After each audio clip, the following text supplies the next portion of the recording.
네, 먼저 정치권에 몸담고 있는 사람의 한 명으로서 이 참혹한 참사에 대해서 함께 책임감을 느낀다는 말씀 드리고 다시 한번 깊은 위로 말씀을 드립니다. 누가 뭐라 한들 가장 중요한 것은 생명과 안전을 지키는 것입니다. 작년 10월 29일에 영문도 모르고 아무런 책임도 없이 일상을 영위하던 우리 국민 159분이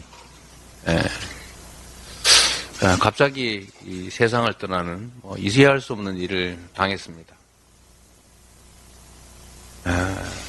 생명은 누구한테나 귀중한 것입니다. 하나의 우주입니다. 159개의 우주가 무너졌는데도 아무도 책임지지 않는 이 현실이 참으로 참담합니다. 잘못했다, 죄송하다, 반드시 원인을 밝혀내겠다, 그리고 더 중요한 것은 앞으로 더 이상 이런 일이 발생하지 않게 하겠다는 다짐을 해야 마땅합니다. 그리고 누군가는 책임져야 합니다. 비가 오지 않아도, 비가 너무 많이 와도 내 책임인 것 같다는 말씀도 있습니다만 그게 바로 국민의 생명과 안전, 삶을 통째로 책임지는 권력자의 모습 아니겠습니까? 책임이라는 것이 꼭 법에 정해진 형사처벌을 받는 것만을 말하는 게 아닙니다. 법이 정한 파면을 하는 것만이 책임이 아닙니다. 진지하게 잘못을 인정하고 이 일이 왜 생겼는지, 또 나에게 잘못이 있는 것인지 아닌지, 또 정치적, 도의적으로 내가 부담해야 될 것은 없는지, 이 모든 것이 책임의 한 부분입니다.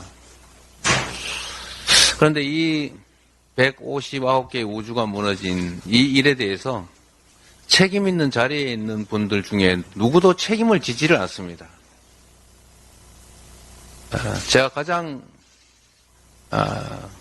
황당하고 또 분노했던 지점은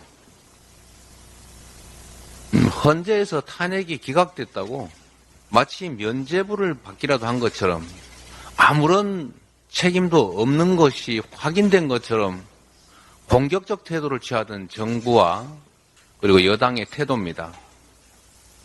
어떻게 책임이 없습니까? 그런 형식적, 법률적 책임이 부정됐다고 해서 책임이 없어지는 것이 아닙니다. 우리가 세월호 참사를 겪은 이후에 우리 사회가 참으로 많은 논쟁을 하고 또 다시는 이런 일이 생기지 말아야 된다고 다짐하고 또 그러기 위한 노력들을 나름은 했다고 생각하지만 결국은 이 어처구니 없는 참사가 또 발생했지 않았습니까? 최근에는 또 오송 지하차도에서 수많은 사람들이 또 그야말로 유명을 달리하고 말았습니다. 분명한 인지 아닙니까? 왜 이런 일이 반복되느냐? 정확한 원인 규명을 하지 않고 분명한 책임을 지지 않고도 아무 일이 없고 재발 방지를 위한 구체적 대책들을 우리가 충분히 마련하지 않으니 자꾸 똑같은 일이 반복되는 것입니다. 우리 민주당도 부족한 것이 많습니다만 국정을 책임지고 있는 한 축으로서 깊은 책임감을 느끼고 진상규명과 충분한 지원 대책 그리고 향후 재발 방지를 위해서 반드시 참사특별법을 통과시키겠습니다. 지금도 사실 할 수 있는 일은 얼마든지 있습니다만 저는 정부와 여당이 이 문제를 자꾸 뒤안길로 숨기려고 한다, 밀어내려 한다는 생각을 지울 수가 없습니다. 잘못은 인정하고 다시는 이런 일이 생기지 않게 하는 것이 바로 책임이라는 것을 다시 한번 강조드리고 다시 한번 우리 유가족 그리고 피해자 여러분께 위로 말씀과 또 격려 말씀을 드립니다. 저희도 최선을 다해 노력하겠다는 말씀 다시 한번 드립니다. 죄송합니다.